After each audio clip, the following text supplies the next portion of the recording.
সবাইকে আন্তরিকভাবে স্বাগত। ডক্টর ইউনূস তিনি কি ভারতের সঙ্গে যুদ্ধ বাঁধিয়েই ছাড়বেন?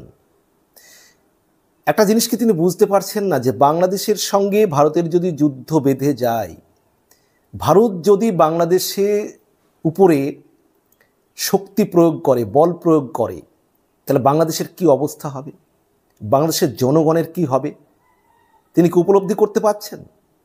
তার যে প্রতিহিংসা, তার যে হঠকারী বক্তব্য, তার ফলে পুরো বাংলাদেশ কিন্তু হুমকির মধ্যে পড়ে যাচ্ছে। বাংলাদেশের জনগণ একটা বিশাল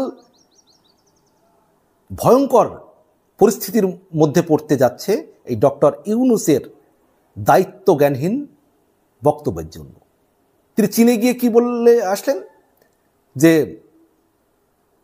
ভারতের যে সেভেন সিস্টার, সেই সেভেন সিস্টারে যাওয়ার যে স্থলপথ দিয়ে যাওয়ার রাস্তা ছাড়া সমুদ্র পথ দিয়ে ভারতে যাওয়ার কোনো রাস্তা নেই। সমুদ্র পথের একমাত্র অভিভাবক আমরা, সেখানে ভারতের জায়গায় যাওয়ার কোনো রাস্তা নেই। সমুদ্র পথ দিয়ে সেভেন সিস্টারে একমাত্র স্থলপথ দিয়ে ছাড়া। চীনকে তিনি সেখানে আহ্বান জানাচ্ছেন যে আপনারা আসুন, পণ্য উৎপাদন করুন, তারপরে সেই পণ্য বাংলাদেশের মাধ্যমে আপনারা সারা বিশ্বে ছড়িয়ে দিন, আমদানি করুন, রপ্তানি করুন, মানে চীনকে আহ্বান জানাচ্ছে। তো সম্প্রতি একটা খবর রিপোর্ট জানা যাচ্ছে যে বাংলাদেশের লালমনিরহাটে চীন একটি আধুনিক বিমান ঘাঁটি নির্মাণের পরিকল্পনা করছে। মানে ডক্টর ইউনূসের কেমন কুচক্রী বুদ্ধি, বুঝতে পারছেন? চীনকে সেখানে নিয়ে আসছে বাংলাদেশের লালমনিরহাটে একটি আধুনিক বিমান ঘাঁটি নির্মাণের জন্য, মানে পরিকল্পনা করছে। সেখানে পাকিস্তানও প্রযুক্তিগত সহায়তা করবে। এবার বুঝুন, এই খবর ভারতের কাছে আসার পর ভারত চুপ করে বসে থাকবে? তার যে এই যে ডক্টর ইউনূসের যে দহরম মহরম, চীনের কাছে গিয়ে, পাকিস্তানের কাছে গিয়ে, মানে ভারতকে অস্থির করার তার যে একটা, এই যে হাসিনাকে ক্ষমতা থেকে সরিয়েছেন মেটিকুলাস প্ল্যান করে, ক্ষমতালোভী, বিদেশের অর্থ দিয়ে দেশটাকে অস্থির করে, আমেরিকার ডিপ স্টেটের টাকা দিয়ে অস্থির করে, জঙ্গি সন্ত্রাসীদের মদত নিয়ে বাংলাদেশের ক্ষমতা দখল করে আছেন। এখন তিনি ভারতকে কিভাবে অস্থির করব সেরকম উস্কানি দিয়ে চলেছেন ডক্টর ইউনূস। কিন্তু মনে রাখবেন, ভারত কিন্তু চুপ করে থাকবে না। ভারতের যে সেভেন সিস্টার, সেই সেভেন সিস্টারকে রক্ষা করার ক্ষমতা ভারতের সব সময় আছে। ভারত কিন্তু চুপ করে বসে নেই। ডক্টর ইউনূস সেভেন সিস্টারকে তিনি হুমকি দেবেন আর ভারত বসে থাকবে, তা হয় না। রিপাবলিক ওয়ার্ল্ড অনলাইন একটি খবর করেছে গত 8ই এপ্রিল। এ ব্যাপারে রিপাবলিক ওয়ার্ল্ড অনলাইনে একটি প্রতিবেদন করেছে। সেই প্রতিবেদনে বলা হচ্ছে যে শিলিগুড়ি করিডোরে সমরাস্ত্র বাড়ালো ভারত। তো ভারত শিলিগুড়ি করিডোরে সামরিক প্রতিরক্ষা ব্যবস্থা ব্যাপকভাবে জোরদার করেছে। ভারত চুপ থাকতে পারে না। ডক্টর ইউনূস উস্কানিমূলক বক্তব্য দেবেন, তিনি চীনকে নিয়ে এসে বাংলাদেশের লালমনিরহাটে বিমান ঘাঁটি করবেন, আর ভারত চুপ থাকবে?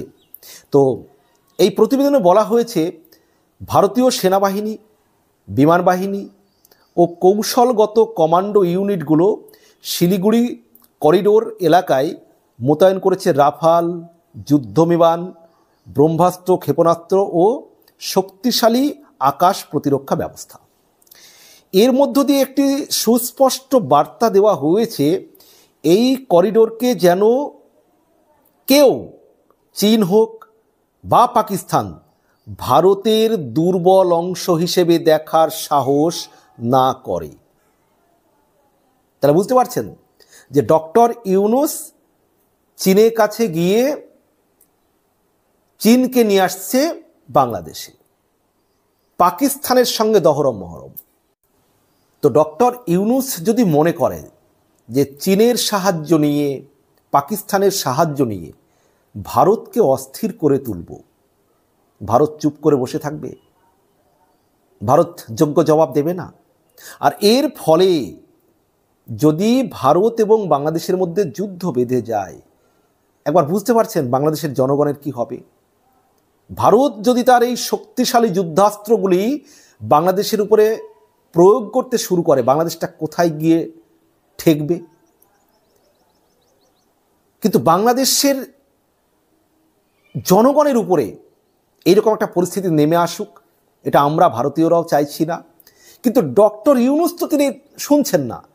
তিনি বাংলাদেশের সঙ্গে, মানে বাংলাদেশের সঙ্গে বলবো না, তিনি মানে ডক্টর ইউনূস ভারতের সঙ্গে যে সম্পর্ক যেরকম করছেন, ভারতের যারা বিভিন্নভাবে ভারতকে যারা অস্থির করতে চায়, সেই সমস্ত শক্তির সঙ্গে তিনি যেভাবে হাত মিলিয়ে ভারতকে অস্থির করতে চাইছেন, ভারত কতদিন চুপ করে থাকবে?